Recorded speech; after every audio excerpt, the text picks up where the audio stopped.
Fala, nação tricolor, passando aqui rapidão, coletiva de imprensa do Rogério Ceni, Copa do Brasil, Bahia e Paysandu, passando só para agradecer ao nosso amigo Marinho Júnior, do canal do Puco, que disponibilizou a coletiva de imprensa dele, tá, gente? Dá os créditos a ele e permitiu que a gente transmitisse aqui no canal também, tá bom? Então, obrigado, amigo, Deus continue te abençoando e bora lá.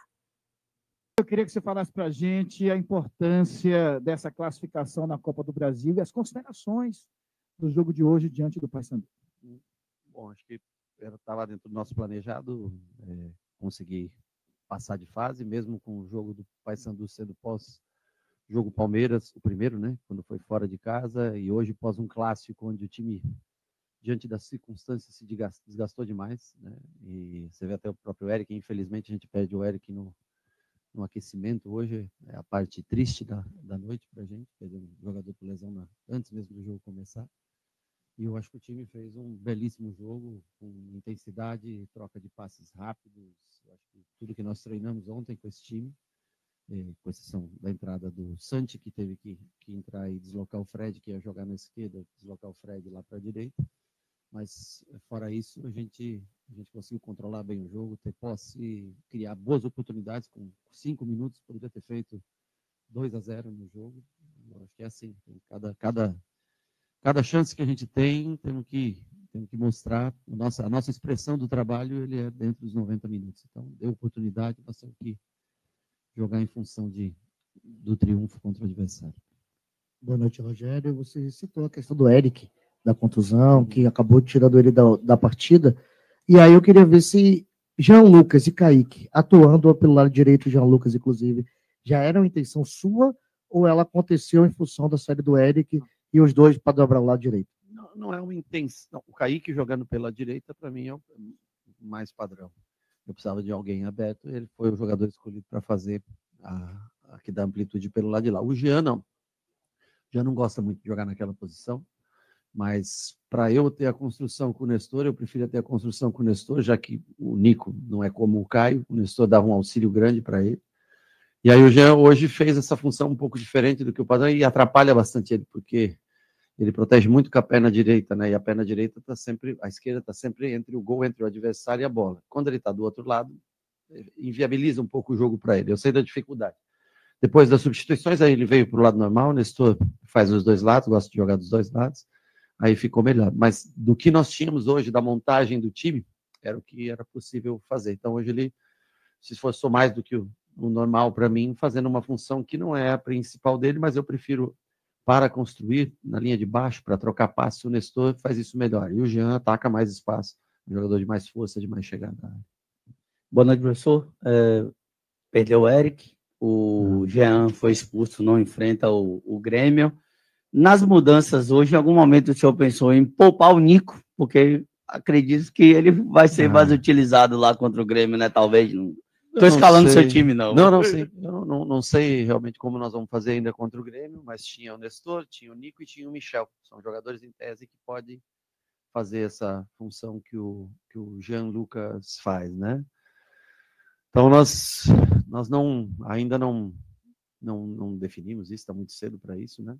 Mas eu queria pôr na minha cabeça já os 3 garotos, os 2 garotos mais o Lúcio, né, na frente, os 3 garotos, 2 da base mais o Lúcio, para o William também já estava um pouco mais cansado, o Michel observando disso, e aí eu tinha que fazer uma escolha na minha última troca, que era ou baixar Jean para primeiro, porque o Jean teria que ficar até o final, já que ele não joga no final de semana, e aí poupar o Nico, ou manter o Jean na posição dele, só tirar o Nestor e colocar o Everton na posição de origem. Eu resolvi, naquele momento, segurar mais o Nestor, mas ainda não temos uma definição, vamos pensar nisso amanhã, tentar executar na sexta, no sábado, para daí enfrentar o Grêmio no domingo. Boa noite, professor. Yuri Vieira, porque o nosso Mais Bahia. Gostaria de saber sobre o Eric, que ele estava escalado para ser titular hoje, acabou na véspera não entrando em campo. Gostaria que você falasse um pouco sobre a situação do jogador. A situação clínica do jogador, ele sentiu a coxa, mas ainda não temos como ter um diagnóstico claro, né? Deve passar por exames amanhã, como é padrão, procedimento do clube, para daí a gente ter uma... Não sei, eu acho muito difícil que ele esteja presente na próxima semana, 2 semanas aí ao menos, né? Não sei, depende do tamanho, se for uma lesão e do tamanho da lesão. Ele ia fazer o lado direito hoje, construindo a 3 com o Kaique mais alto. Daí eu queria segurar o Santi, porque o Santi também vem numa sequência grande de jogos. O David estava um pouquinho cansado, mas eu também não podia arriscar tanto. Eu quis ter um pouquinho de segurança com o Santi e Gabriel. E daí o Fred foi fazer, né? Ele treinou já algumas vezes comigo nessa função e já fez também, jogando em categoria de base, essa função. E aí ele foi fazer a lateral direita, vindo para dentro para construir. E é uma pena perder o Eric, porque era um jogador importantíssimo para esse jogo do Grêmio, na minha cabeça, né? Um jogador que tem bola aérea, nos ajuda nesse quesito, tem mais ou menos força parecida com o Jean Lucas, então seria uma substituição meio que lógica, agora vamos ter que quebrar a cabeça para pensar no que fazer. Boa noite, professor. Parabéns pelo triunfo e pela classificação. Um jogo com ritmo de treino, mas ainda assim o Bahia não se absteve da responsabilidade de ganhar o jogo perante a sua torcida, sendo esse o último jogo antes das batalhas de Porto Alegre. Domingo contra o Grêmio, às 11 da manhã, e o jogo contra o Inter na Libertadores. O alento no pós-jogo leva a esse elenco uma energia maior para esses jogos fora de casa? Bom, acho que o último jogo contra o Vitória já foi um jogo muito importante para recuperar a confiança. Hoje a classificação, eu acho que põe muita gente que não tinha jogado nos últimos, ou jogado menos nos últimos minutos, nos últimos jogos, terem minutos hoje. Eu acho que isso dá motivação para esses caras. E agora está chegando a reta final, né? Faltam esses 3 jogos de Brasileiro, 1 de Libertadores e 2 de Copa do Nordeste, né? Falta pouco para a gente chegar na reta final do primeiro semestre, né? Que a gente possa continuar com todas as competições para a volta do período de descanso e mais o período de pré-temporada que a gente vai ter em junho e julho, com todas as competições. É o que a gente espera. São 2 jogos difíceis, tanto pelo brasileiro, principalmente porque a pressão que vai estar com relação à arbitragem, o negócio do jogo do Grêmio, a gente já imagina, e também pela qualidade do time do Grêmio, é claro, e também o jogo do Internacional, por se tratar de uma vaga, né? É uma vaga decidida entre os dois, só um brasileiro vai para a próxima fase da Libertadores, infelizmente o outro fica fora.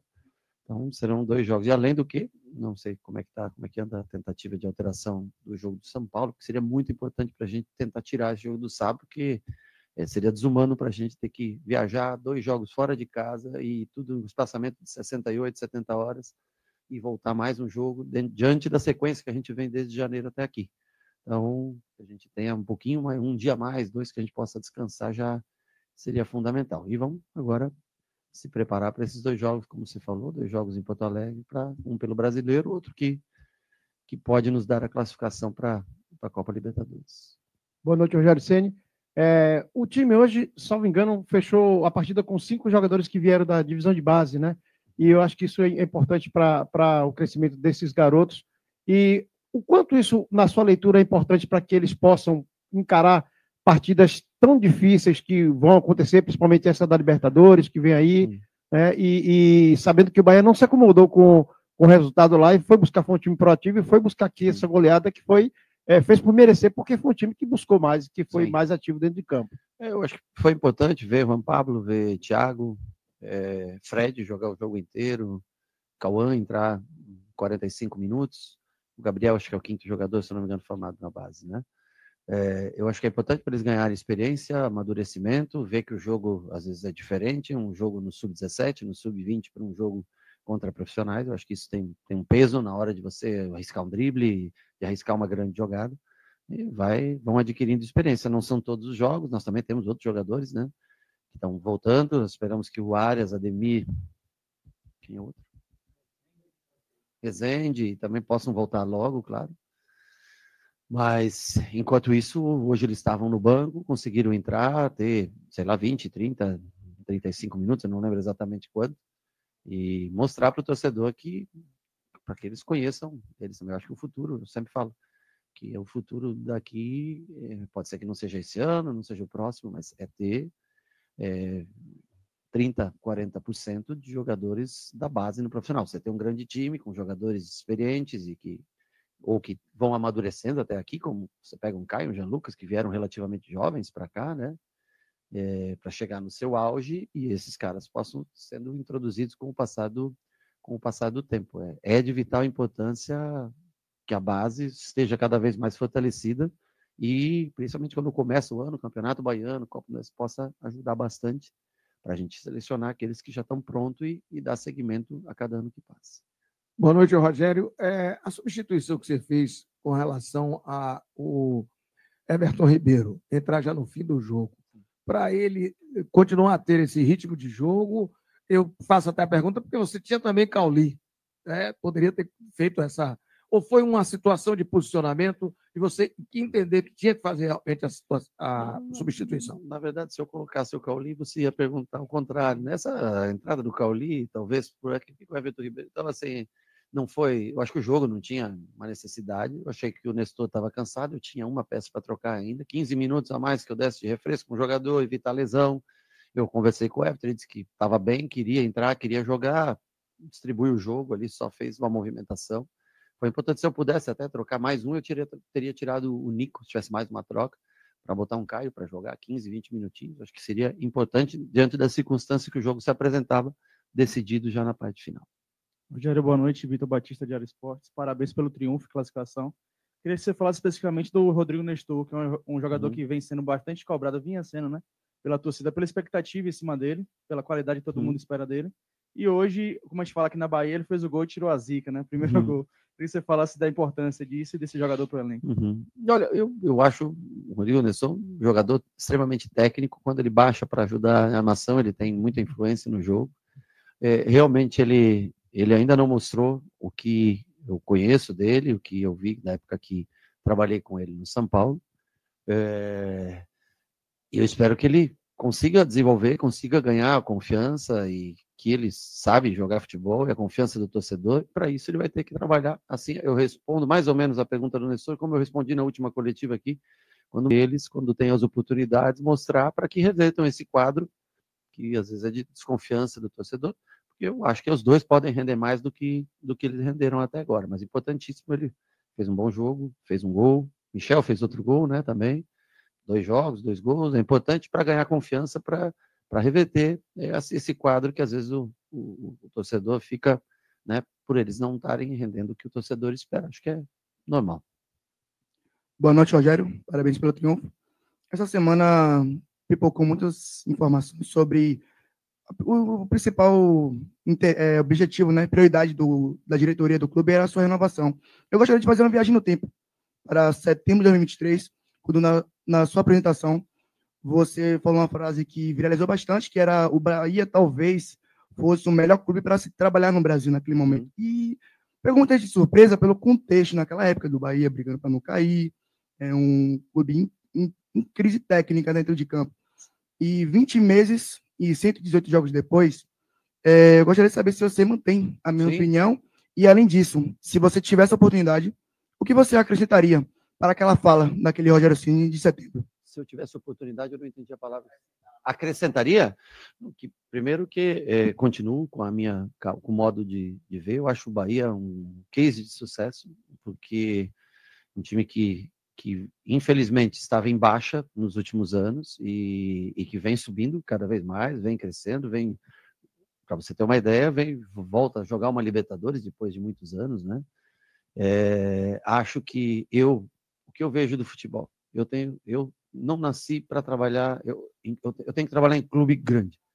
Até para ser chamado de burro e tudo, eu acho muito mais legal ser chamado por 50 mil pessoas do que por 500, 600 mil. Isso mostra o tamanho, a grandeza do clube. Então, quando você pega um jogo como o passado, hoje também muito legal, mas no passado, vou dar o exemplo, que eram 47, isso é clube de massa, clube de torcida. Um clube ele é tão grande quanto o que ele põe dentro de um estádio a cada jogo. Esse é o tamanho da grandeza de um clube. Então, o Bahia é um dos grandes clubes do Brasil. Se você for olhar na média de público, eu tenho certeza que deve estar aí entre os 5, 6, entre os 5, 6 primeiros. Isso é a grandeza de um clube. Não ganha há muito tempo, mas vai voltar a ganhar. Pode ser que não seja esse ano. Mas a tendência é que se a gente fizer tudo certo e trabalhar dessa mesma maneira, no futuro, vai conseguir brigar cada vez mais por um título. Estou falando ganhar títulos de Copa do Brasil, Sul-Americana, Campeonato Brasileiro, Copa Libertadores, uma hora acontece. Se eu disser para você que é do dia para a noite, não foi. Se você vê o Paris Saint-Germain, é uma história contra o Manchester City, é uma história. Agora, aqui é mais difícil. Aqui tem 2 times no momento que eles destoam dos demais, que é Flamengo e Palmeiras. E eles estão em todas as disputas, exceto Copa do Nordeste e Campeonato Baiano. Então, assim, para passar esses clubes, vai demorar um pouco mais de tempo. Mas para se colocar num patamar muito próximo a outros, eu acho que isso pode acontecer, assim, em breve. Agora, o problema é que para você ser campeão brasileiro, você tem que passar por Palmeiras e Flamengo. Para ser campeão da Copa do Brasil, Palmeiras e Flamengo. Para ser campeão da Libertadores, Palmeiras e Flamengo. E essa é uma disputa que ainda não é saudável ainda para a gente, mas que pode ser com um futuro, espero eu, mais curto do que as pessoas imaginam. Rogério, parabéns pelo triunfo de hoje. O Bahia é o time que mais jogou nessa temporada, né? E o elenco vem sofrendo um desgaste. O que fazer para o Bahia, esses jogadores, ter mais, tá mais inteiro para essas decisões que em sequências?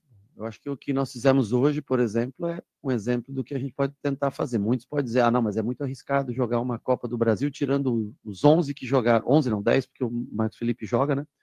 Mas tirando 10 jogadores de linha que jogaram no Bavi, vamos tirar todo mundo. Mas aí eu acho que é uma prova que você tem que ter do valor que você investiu para ter um elenco. É uma prova.